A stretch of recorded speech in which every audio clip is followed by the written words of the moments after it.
you're a cook, but you're very aware of all the issues with foodborne illness, bacterial contamination while you have to cook things properly, right? Okay, so you've all heard of Salmonella. Well, that's a group of harmful bacteria that can be found in raw poultry, eggs, meat, and also in some fruits and vegetables as well.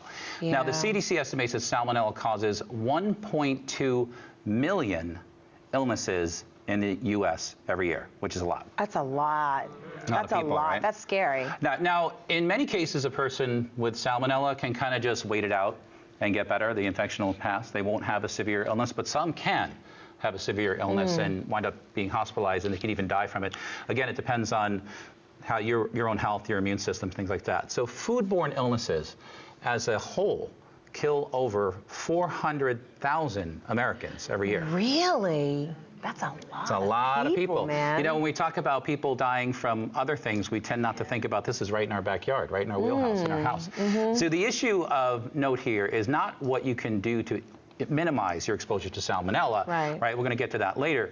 But the problem that may arise if indeed you become infected, okay? So you see there's a lot of problem with antibiotic resistance among animals, right? Because a lot of farmers give antibiotics to animals in huge doses, whether they're sick or not.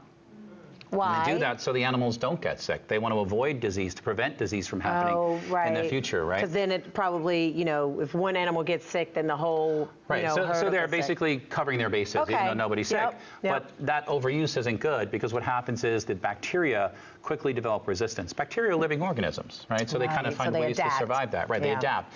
And if a farm animal harbors a bacteria that's resistant to an antibiotic, then if you become infected with that, either through handling the food or eating it, you too would have a problem, because that bacteria would be antibiotic resistant. So that's why this is a problem. This means antibiotics could not help you get better if you got sick.